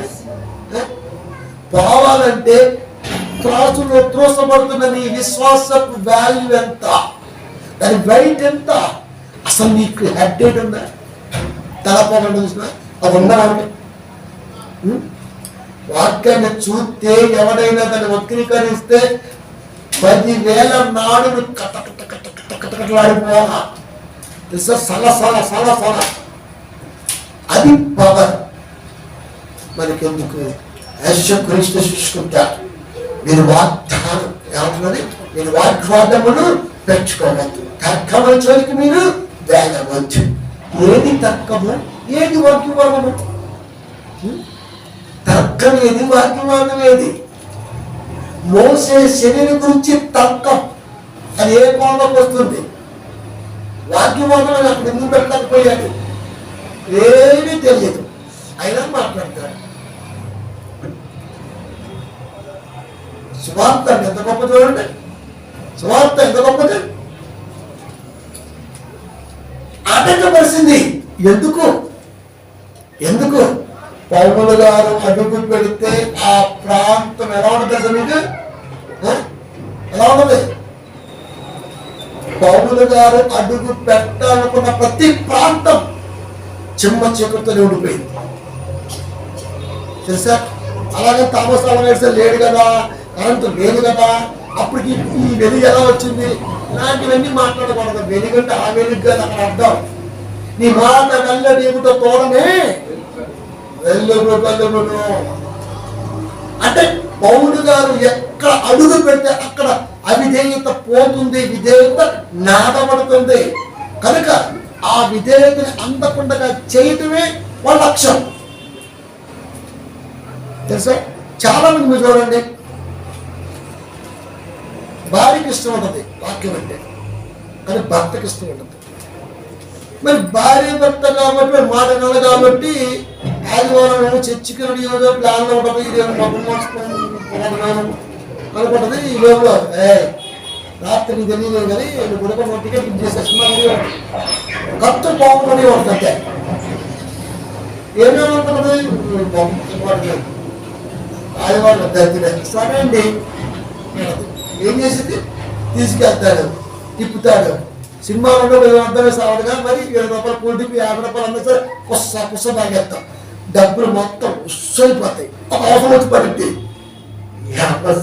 లేపుతాడు. ఇంకా ఖర్చు అంతా పెట్టి తర్వాత లేపెత్తాడు. ఇంకా అంటే ఈ టైం ఎలా ఉంటుంది చెప్పండి, ఈ టైం ఎలా ఉంటుంది చెప్పండి. చాలా మంది లేడీస్కి ఇంట్రెస్ట్ ఉంటుంది పాపం వాక్యం అంటే, కానీ మొదలస్తాం మగజాతే నాకు దగ్గర అది కదా. సరే మరి పోతే పోలే, మరి నాకు కొంచెం పైపోలే అంటే సరే ఏదో సావచ్చు. దీన్ని బట్టి మనకి ఏమర్థం అవుతుంది? వాళ్ళ స్థితి ఎలా అని తెలుసా? బ్రహ్మ గండి చెట్లు ఎటు కొల్లినా ముళ్ళే పుచ్చుకొట్టి వారికి అర్థమవుట్లా, నాకు అర్థమవుతుంది. ఫస్ట్ దేవుడు టచ్ చేస్తాడు. చిన్నప్పుడు అండి జ్వరం వస్తే, ఇప్పుడంటే ట్యాబ్లెట్లు కదండి మరి, అందుకే ఒకరికి అప్పుడు బొడ్డు మీద అట్లా సిటికేసేవాళ్ళు, అట్లా లైట్ కాల్చి సిటికేసేవాళ్ళు. దానికి అర్థమయ్యేది చెప్పండి. ఇప్పుడు ఇంజక్షన్ చేసినా వాళ్ళ ముందు ప్రిస్క్రిప్షన్ వస్తున్నారు, ట్యాబ్లెట్లు ఇస్తున్నాడు. అయినా తగ్గట్లా మనం వెళ్ళి నీటి మెడిసిన్ వాడుతున్నాం అని డాక్టర్ సంగతి మాట్లాడుతున్నాం. మరి చిన్నప్పుడు ముసలామ ఇలా టచ్ చేస్తే జ్వరం పోయేది. జ్వరం భయంతో వస్తుంది. ఆ భయాన్ని పోగొట్టడానికి సురకవసరం. ఇది ధర్మం. అందుకే సొరకేసింది అదురుకుంది. ఏ అదురుతో వచ్చిందో ఆ అదురుతో పోయింది. పాపం బాగున్నారు. దాని చుట్టూ మేఘం రాసేసి 4 రోజులు ఫుడ్ ఉంటే మంచిపోతున్నాడు. మళ్ళా భయపడ్డ త్వరలో కదా. అది పురాతన ఆలోచనతో మనిషిని వైద్యం డెవలప్ కాని స్థితిలో కాపాడుకుంటున్న ఆయన. అది మనకు అర్థమైతే వీళ్ళున్న పరిస్థితి కూడా ముళ్ళదండ చెట్లలో ఉన్నారు అంటే వారి ప్రాణం మీదకి వచ్చినా కూడా తెలియట్లా. కానీ నాకేం తెలుస్తుందంటే వీడింకా కొన్ని రోజుల్లో ఒక పక్కకి వెళ్ళిపోవాలి కానీ ఇది అడ్డి జరిగిపోతుంది. ఇప్పుడు ఇది చెబితే ఇన్ని సాగడం ఎట్లా ప్రార్థన చేస్తేనేమో ఆగదు, చెబితేనేమో ఎందో చూద్దామని ప్రాణం అప్పదు. ఇప్పుడు ఏం చేయాలి? ఏం చేయాలి? ఒక పక్క చెప్పలేదు, ఒక పక్క చూస్తూ ఉండలేదు, ఒక పక్క ప్రార్థన సాగదు. ఈ మూడింటి మధ్య వాక్యం ఉంది బలం. అందుకనే వాక్యం చెప్పేస్తా. దేవుడు మాట ఎక్కడే చెప్తాడు, బయటికి వెళ్ళి చెప్పడం లేదు. బయటికి వెళ్ళి చెప్తే వాడు ఎలా తీసుకుంటాడో అర్థమే సాగదు. ఒరే నీకు ప్రమాదం కనబడుతుంది అదవాసత్వం అని చెప్పలేదు. ఎక్కడ అనుకో ఎహెజ్కేలు గ్రంథము 2వ అధ్యాయము 6వ వచనము, నరపుత్రుడా నీవు బ్రహ్మదండి చెట్లలోను ముండ్ల తుప్పలలోను తేళ్ల మధ్య నివసించుచున్నావు. ఏమన్నారు నువ్వు? బ్రహ్మదండి చెట్లు అంటుంది సార్, పచ్చటి ఆకులు, ఎటు చూసిన గొప్ప గొప్ప ముళ్ళు, ఎటు గుచ్చుకుంటే నీ స్థితి అంటే నీ చుట్టూ ముళ్ళు అల్లుకొని ఉన్నాయి. అది ముండ్ల తుప్పలలోను, ముండ్ల తుప్పలు ఎలా ఉంటాయి? ఎలా ఉంటాయి? ఎలా ఉంటాయి? నరపుత్రుడా నీవు బ్రహ్మగడ్డి చెట్లలోను ముండ్ల తుప్పల్లోను తేళ్ల మధ్య నివసించున్నావు. అంటే ఎటు చూసిన ముళ్ళు గుచ్చుకుంటున్నాయి, విషపూరితమైన జనాంగాల మధ్య నీ ఫ్యామిలీతో నువ్వు ఉంటున్నావు. దయచేసి దేవుడి మధ్య రా రా అనుకో, రక్కమ్మ అట్లా అంతే కదా. మరి నాకు ముళ్ళేంటి? మంచి మంచి షూ వేసుకున్నా, మంచి మంచి బట్టలు వేసుకున్నా, మంచి ఆటో మాట్లాడుకున్నా, ఓబా. ఇప్పుడు మేము సినిమాకి వెళ్ళాము, లేకపోతే పార్క్కి వెళ్ళాము, లేకపోతే వాటర్ ఫాల్స్కి వెళ్ళాము, లేకపోతే మౌంట్ అబ్బాయికి వెళ్ళాము. నువ్వు ముళ్ళలో ఉన్నావు, నువ్వు ఎక్కడున్నావో మరి. నువ్వు స్విమ్మింగ్ చేస్తున్నావు అనుకుంటున్నావు, నీకు ముళ్ళు ఉన్నాయి. ఆ ముళ్ళు ముదిరి రేపు నీ జీవితం ప్లేట్లెస్ పడిపోయి వచ్చేది. అప్పుడు మళ్ళీ తిట్టాడు కదా, ఈ దరిద్రం వస్తున్నాయి. మరి దరిద్రుడే కదా, మరి దరిద్రుడికి ఏమన్నా చెప్పండి, దరిద్రుడే కదా. తెలిసిపోతున్నట్టుగా ప్రేమ దేవుడికి వెళ్ళారా, కానీ నిజాన్ని చెప్తే మాత్రం విందాం. నిజాన్ని చెప్పి వింటారంటే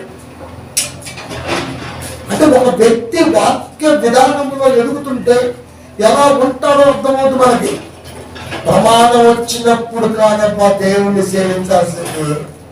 అసలు ప్రమాదం ఎందుకు రావాలని సేవించాలి దేవుడికి? ప్రమాదం ఎందుకు రావాలి? ప్రమాదం వచ్చినప్పుడు కాదు దేవుడు సేవించేది. అసలు ప్రమాదం ఎందుకు వచ్చింది దేవుడు సేవిస్తుంది? ఈ యాంగిల్లో ఉండాలి, ఈ యాంగిల్లో ఉంటూ ముందుకెళ్ళాలి. ఇది క్రైస్తవుల యొక్క లక్షణం. మనం దేవుడిలో ఉన్నాం. ప్రమాదం ఎందుకు వచ్చింది? ఇప్పుడు పౌలు గారు ఓడ ఎక్కి రొమ్మ వెళ్తున్నారు, ఓడ పగిలిపోయింది, 256 మెంబర్స్ ఉన్నారు. ఇది ప్రమాదమా? అదేంటంటే ఓడ పగిలిపోతే ప్రమాదం కాదా? నీ కంటికి ఓడ పగిలిందేమో, నా కంటికి నా దేవుడు గొప్పతనం 256 మంది సముద్రంలో ఉక్కిరి పట్టు ప్రార్థన చేస్తున్నారు. హల్లెలూయా అని ఘనత. నాకేం కనబడింది? నీకేం కనబడింది? నీకేమో టైం కనబడింది, నాకు వారి స్థితి కనబడుతుంది. ఏసయ్యా నువ్వే దిక్కు, నువ్వే దిక్కు. ఇక సల్లేదు ఏం లేదు ఇంకా, అంతే. పౌరు గారు హ్యాపీ ఫీల్ అవుతున్నారు. ఓడ బాగటం మంచిగా అంతా మంచి మారిపోయి అనిపించింది దానికి. లేకపోతే మారతారా? ఓడ పడిగిందనే మారతారు. పౌరుకి ఏం భయపట్ల, పౌరుకి ఏం భయం లేదు. అంటే పౌరు గారి మనస్తత్వానికి ఎదుటివాడి మనస్తత్వానికి తేడా ఏంటి? పౌరు గారి మనస్తత్వంలో దేవుని స్థితి అంతమంది నోట పైకి వచ్చేసింది. కానీ వాళ్ళు చూసేవాళ్ళకి ఒక దైవజనుడు ఉండగా యాక్సిడెంట్ జరిగిందంటే మరి అది భక్తి అంటావా అంటారు. ఇంకా ఒరే అది జరిగితేనే కదా బయటపడేది. ఇది అసలైన కోణం. ఇది సాతానుడు మోసపుచ్చుతున్నాడు కనుక ఆ చర్చికి ఏం జరగాలి ముఖ్యం అనిలమ్మని ఇంటి కోణమో కూతురు అవుతుందో ఏంటి ఏమవ్వాలి ఏమవ్వాలి. ఈ యాంగిల్ ఎందుకు ఆలోచించాం? అసలు ఇది కదా అసలు యాంగిల్. ఇది కదా ఒక ఏపుగా ఉన్నమాట గుర్తురాదు. దేవుడి వల్ల మనం మేలు అనుభవించుదామా కీడుస్తే అనుభవించమా చూడంతే. అంటే ఎంత బలవంతుటువంటి భర్త యోగు, ఎంత బలవంతుటువంటి అంటే మేలు కీళ్ళకు సంబంధించింది కాదు దేవుని ఆరాధించటం అనేది యోగు గారికి తెలిసింది. కానీ పాస్టర్ గారు ఏమంటారు? పాస్టర్ గారు ఏమంటారు? మేలు కీళ్ళకు సంబంధించింది కాదు. ఆయన నమ్మకం ఏంటంటే ఖచ్చితంగా సాతాను యొక్క ఉద్దేశాన్ని అనేక మందికి తెలియపరిచే పిల్లలుగా మీరు ఎదుగుతారు. ఆ వెలుగు జ్ఞానంలో కష్టాలు, నష్టాలు, బాధలు, ముదుకులు, ఇబ్బందులు గోడలు ఉంటాయి కామనవి. కానీ నీ మీద ఒక లక్ష్యం, ఒక నమ్మకం. 3 గంటల సేపు ఎగ్జామ్ రాయాలంటే ఈ చెయ్యి మొత్తం ఒక్కబడి పద్ధతి మీకు అనగారు పిల్లగారు బయటకు వచ్చి అది మంచి సపోర్టింగ్ తర్వాత అంతరాత్మ పడితే ఒక సంతకం ఏంటంటే అంతే. ఇప్పుడు అది కూడా బద్దకం స్టాంప్ వచ్చేసింది. సంతకాన్ని స్టాంప్ చేపించి ఒక కష్టం పిలిచి ఒక 3 మీద గుర్తు. అప్పుడేమో కస్టమర్ రాశారు, సంవత్సరం సంతకం అంటే ఇబ్బంది అయిపోయింది స్టాంప్. ఇప్పుడు ఇది ఊర్లో ఉన్నా ఇంట్లో ఉన్నా మీరు సంతకం నడిచిపోతాడు. ఇంకా దాన్ని ఏమంటారు? బలిపడతారు. అంతే కదా, అంతే. అని ఆ బలుపు కాబలికి అని విశ్వాసికలు రాకూడదు. వస్తే నువ్వు బ్రహ్మదండి చెట్లలోను ముండ తుప్పలలోను తేదమ్మది నివసించున్నావు. నాకు అర్థమవుతుంది ఆయన, నీకు అర్థం కావట్లా. నీ ప్రదేశం ఎదురా బాబు, నువ్వు దేవుడు దూరంగా ఉంటున్నావు. కొడితే దెమ్మదిని మైండ్ బ్లాక్ ఎదురా బాబు. నీ వింటాడన్నాడు, వింటాడా? కొట్టి తర్వాత మాస్టర్ గారు ఎవరన్నారు? అవుట్ ఆఫ్ స్టేషన్ అన్నారు, ఇంట్లో లేదు. నిజమే, చాలా మంది చెప్పలేదు. ఇక్కడ లేదు, కొంచెం బయట పొలంలో ఇంకా 2 hours పడుతుంది, ఇప్పుడు రాలేదు అంతే. పోయినా లేదు, నాకు చేయలేని పరిస్థితి ఏమన్నది. ఇంకా ప్రేమగా దేవుడు ఇలాంటి మనస్తత్వాల మధ్య దేవుడి కొరకు ఎదగడానికి ఎంత కష్టపడాలో చూడండి. ఎంత కష్టపడాలి, ఎంత కష్టపడాలి. చర్చి వెళదామన్న తలంపు బలంగా ఉండటాన ముందుకొచ్చాం. వచ్చిన మంచి కష్టాలు ఎప్పుడైతే ఉంటున్నారు, మామూలు కష్టాలు కాదు. చివరికి నా ప్రాణం మీద గురించినట్టుంది డబ్బు. ఇన్ని కష్టాలు అవసరమా అంటే సంఘ నిర్మాణం జరిగే తీరాలి. మామూలు కష్టాలు కాదు అసలు, తెలుసా? అన్ని తట్టుకొని వచ్చాం. ఏదో దేవుడికి ఇచ్చాడు కాబట్టి ఇల్లు ఇచ్చేసి హ్యాపీగా లేదు. అక్కడ గోలంత ప్రజలు అవన్నీ కూడా ఫేస్ చేసి ఇక్కడికి వచ్చాడు. ఒక్క ఛాన్స్ అంతే ఇచ్చేసాడు. అందుకే ఇచ్చేస్తాం. మన పరిస్థితి ఎలా ఉంది? నువ్వు ఎక్కడము మాకేంటంటే హ్యాపీగా ఉన్నావు, కొద్దిగా బ్యాంక్ బ్యాలెన్స్ ఉంది, మంచి ఫ్యామిలీ, మంచి సింహాసనం అనుకున్నా. నాకంటేమో తొప్పల్లో బొర్రాంటి తేల పడుతుంది, తొప్పల్లో బొరకంలో ఎటు తిరిగిన గుచ్చుకొని విషం ఎత్తి అని దేవుడు చెప్తూనే ఉన్నాడు. అని ఇంతకీ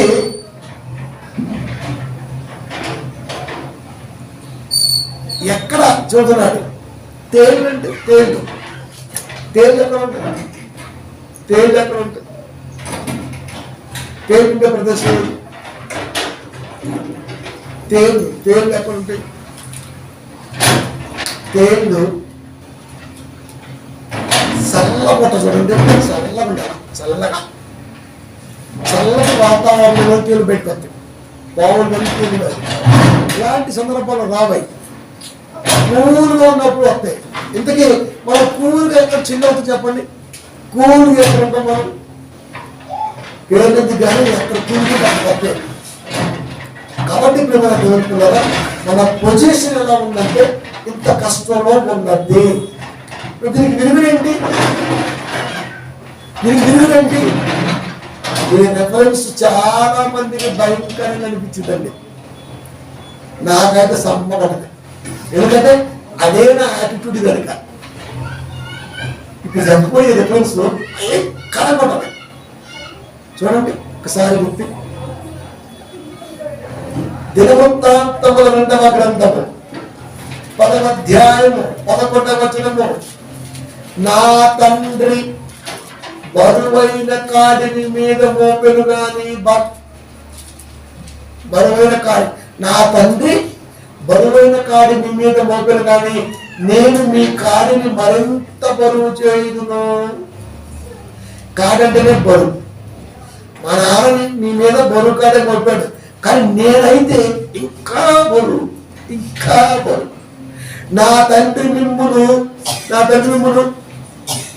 ఆ పన్నుండి చెప్పుకులతో దండించను కానీ అంటే కొడుకులు లాంటివి. చెప్పుకులంటే అవి ఏకలేగా ఉంటాయి కదా, దెబ్బగా ఉంటుందిగా. నేను కోడాలతో మిమ్మల్ని దండించను అంటే పుండు మీద కారం దొరుకుతా. బాధపడుతున్న వాడు ఎవరైనా కంటి కనబడితే వాడికి బాధే మిగిలిస్తా, ఇంకా వెలిగిపోబడతా. ఎందుకు చెప్పండి? ఏమండి, నేను బైబిల్ చదువుతానండి. ట్రీట్మెంట్ ఎలా ఉంటుంది? డాక్టర్ గారు గడ్డని లోపల సిలిపెట్టి పిసికి తెస్తారు రసాన్ని. ఎవరైనా ప్రభో అది తిట్టునుకో భరిస్తాడు. తెలుసా మీకు? ఎన్నిసార్లు తిట్టిన డాక్టర్ నేను భరిస్తాను. వాడు తిడుతుంది కోపంతో కాదు, బాధతో. కానీ ఆ బాధను వాడు దాచుకున్నాడు ఆ గడ్డ రూపంలో. దాన్ని పిసకవలసిన బాధ్యత ఎదురుగానే ఉంది. ఈ లోపల వాడు నన్ను ఎన్నైనా అనుకోని ఒక్క ధర్మను నిర్వర్తించాలా. ఎందుకంటే ఆ తెలుసా, గడ్డను కొట్టుకొని జాలి దయ లేకుండా పిసికి పిప్పి చేసి మొత్తం సీము నెత్తురు పిండి కట్టి అప్పుడు 3 రోజుల తర్వాత నడుస్తుంటే ఆనందపడతాడు. అమ్మాయి అప్పుడు అన్నది చెప్తాడు, డాక్టర్ గారు నమస్కారం, కొన్ని నా పడకాలు బాధలు అన్నాలేంటి. మరి నీ బాధ నాకేం తగ్గలేదు, కానీ నీకున్న రోగం మాత్రం పిడితేనే పోతుంది. నీకున్న రోగం పిడితేనే పోతుంది. ఆ మాట కాదు కదండి. నేను ఎందుకు చేస్తానండి? మాట చెప్తున్నా. అది యేసుక్రీస్తు మధ్య నా తండ్రి బరువైన కాలంలో నేను మోపాడు, కానీ నేనైతే మరింత బరువు చేయుదును. సువార్తలో ఉంది, నా కాడి తేలిక సమస్త భావాన్ని మోసుకొని పోతున్నాను నా ఎంతనండి. నా కాడి తేలిక ఎక్కడ ఉన్నాడు? బరువు మరింత బరువు పెడతా. నా తండ్రి మిమ్మును చెప్పులతో దండించను, కానీ నేను కోడలతో మిమ్మును దండిస్తా. మా నాన్న ఏదో తల్లితో తగలతో అన్న ఆలోచన కొట్టాడు. నేను కొడితే అట్ట ఉండదు, కోడలతో ఉండదు, మళ్ళా చెప్పమనదంటే. ఎందుకో తెలుసా? నీ మైండ్ సెట్ సువార్తకు దగ్గరగా లేదు. సర్వలోకమును మోసపుచ్చుచు సాతాను ఆధీనంలోకి వెళ్ళిపోబోతుంది. అందుకు కొడతా. నేను చేసేది ఆపరేషన్ అయిపోయి కుట్లయిపోయి నడిచిన తర్వాత కానీ తెలియదు. అప్పుడు దాకా దయ జాలి కరుణ లేని కాపని, ప్రేమ అంటే తెలియదు కాపని వీడు. కానీ వీడి ప్రేమ విలువ ఇన్ఫినిటీ. ఎవరి పంచలేని ఎవరి వల్ల కాదు. అది వాక్యమైన ప్రేమైనా. అది బైబిల్ చదివితే మనసు అర్థమవుద్ది. మనసు అర్థమైతే తన నమ్మిన పిల్లకు న్యాయం జరిగిస్తాడు. అలా జరిగించిన వాడు మాత్రమే కాపలవుతాడు. ఏడ్చమని ఏడిపించడమే కాకుండా గడ్డ పట్టుకోరు చిచ్చు కాదులే ఆయన ఈయన రాక్షసుడు కాదు ఆడైన కృష్ణుడు. ఎంతమంది మంచి మాట అంటే బైబిల్ కదండి. ఎందుకు నువ్వు తొక్కని సాతాన్ని మరి నడక నేర్పేటప్పుడు బిడ్డ కింద పడితే తెలిసినా నడిపిస్తాడు. సైకిల్ నేర్పేటప్పుడు మా చెప్పలు పగిలినా తెల్లారి పని తీసుకుని నడిపిస్తాడు. మర్చిపోయావా మధ్య మంది ఎక్కువ గుర్తే ఉండవండి అసలు. కానీ నాకు 2వ తరగతి నుంచి ఇప్పటి వరకు అన్ని గుర్తుంటాయి. అందుకే వాక్యం అంత గుర్తుండదు, అత్యంత గుర్తుంటున్నాను. అలా పట్టించుకోను, గుర్తుండదు అంతే, గుర్తుంటుంది కానీ పట్టించుకోను. కానీ వాక్యం గుర్తుండమే ఉంటుంది. అది కనుక ఎంత బాధపడుతున్నామంటే ఎంత పెద్ద బండ్ర నెత్తి మీద ఏదో కాలం మెదడు స్థితికి బయట కావాల్సింది. అది నువ్వు చెప్పండి, వేసుకొస్తున్నా ధైర్యం ఉందా, జాగం ఉందా, కర్మ ఉందా? ఎలా మాట్లాడేటంటే బాబు అంటే నువ్వున్న పొజిషన్ అక్కడ ఉంటుంది. అక్కడ ఆ పొజిషన్ ట్రాక్ తప్పుతున్నప్పుడు ఖచ్చితంగా దండన అవసరం, వాక్యంతో కదా. ఎందుకు ఇది మనకు లేదు కదా. మరి 1:1-7 దేవుడు మనకు శక్తిని, ప్రేమను, ఇంద్రియ నిగ్రహం మన ఆత్మను ఇచ్చాడు కానీ పిరికితనం మన ఆత్మను ఇవ్వలేదు. దేవుడు మనకు శక్తిని, ప్రేమను, ఇంద్రియ నిగ్రహం మన ఆత్మను ఇచ్చాడు కానీ పిరికితనం మన ఆత్మను ఇవ్వలేదు. అంటే ఈ దేహములో దేవుడు తను అనుకున్న విధంగా మలిచాడే కానీ నీకు అనుకూలంగా మలచలేదు. అలాంటప్పుడు ఈ దేహము నీది కాదన్నప్పుడు, ఈ దేహంలో ఆత్మ ఆకలి వాక్యం అయినప్పుడు దాన్ని తీసుకురాకపోతే నీకు ఎలా పుచ్చుకుంటావు? తయారికి అంత పట్టకపోతే బారిన అవడం. నీకు ప్రేమ దక్కలేదు, నువ్వు మొన్న వేడల్లో పెట్టావు, ఇప్పుడు సద్దన్నం పెట్టావు అంటున్నా. లేదండి ఎందుకు వేస్ట్ అయిపోతే అన్నా, ఆహా నాకు అర్థమైపోతుంది, నీకు ప్రేమ తక్కువైపోయింది అట్లంతే. మాట ఏముందంటే పట్ట పట్ట పట్ట పట్ట పట్ట పడగలుగుతాం అంతే కదా. కానీ అక్కడ ఉద్దేశం ఏంటి? అదే నిజం. దేవుడు ఈ దేహాన్ని ఇంత శక్తిగా, ఇంత ప్రేమను పెంచి ప్రతి పాత్రని కూడా తన ఆధీనంలో ఉంచుకొని లోకానికి పంపితే పిరికితనం ఎలా వచ్చిందండి మనకి? పిరికితనం ఎలా వచ్చేసింది? పిరికితనం అంటే అర్థం ఏంటి? మనం భయపడటం కాదు. పిరికితనం అంటే అపార్థాల పుట్ట. అలాయో అదే బైబిల్ పిరికితనం అంటే. మరి ఎలా అయ్యా సర్వలోకమును మోసపుచ్చుచు అపవాదనియు సాతాననియు పేరు గల ఆది సర్పమైన ఆ మహాసర్పం గణసర్పం పడద్రోయబడును. అది భూమి మీద పడద్రోయబడింది. దాని దోగలు కూడా పడద్రోయబడ్డవి. దాని దోగల అసిస్టెంట్లు మనకి సువార్త పంచుకునే పనిలో టచ్ అవుతూ ఉంటారు. మనం ఒకటి చెబుతాం, వాడు ఒకటి చెప్తాడు. మనం ఒకటి చెప్తాం, వాడు ఒకటి చెప్తాడు. అంతే. అక్కడ మనం బలంగా ఉన్నాం అనుకో, మనం గెలిచినసారి చెబుతాం. అలాగే నువ్వు అనుకో కరెక్ట్ కదా అనిపిస్తుంది. అంతే. అక్కడ సగం బోధం అంటే ఉపయోగపడుతున్న వాడిని ఎలాగైనా సరే సాతాను లాక్కొని వెళ్ళిపోతాడు. నువ్వు ఉపయోగపడుతున్నావు తెలిస్తే నేను వేసేస్తున్నా. అంతే. అప్పుడు ఎవరికి లాస్ అండి? ఎవరికి లాస్? ఎవరికి లాస్? మనకే కదా, మనకే కదా. ఎబ్రీ 13:6 కాబట్టి ప్రభువు నాకు సహాయకుడు, నేను భయపడను. ఇంద్రియ నిగ్రహం మన ఆత్మను ఇచ్చారు కానీ పిరికితనం మన ఆత్మను ఇవ్వలేదు. నిజంగా ప్రభుత్వం నీలో ఉంటే నువ్వు దేనికి భయపడవు. దేనికంటే కాలంలో వచ్చే మార్పులకి భయపడవు. ఎండాకాలమైనా, చలికాలమైనా, వానాకాలమైనా, ఏ కాలమైనా దేవుళ్ళు పటిష్టంగా బలంగా ఉంటావు. కాలానికి భయపడవు. అర్థమా? పడవు. కాలానికి భయపడలేదు అంటే ప్రభు శరీరానికి నువ్వు వస్తావు. అప్పుడు సాతానుకి భయం.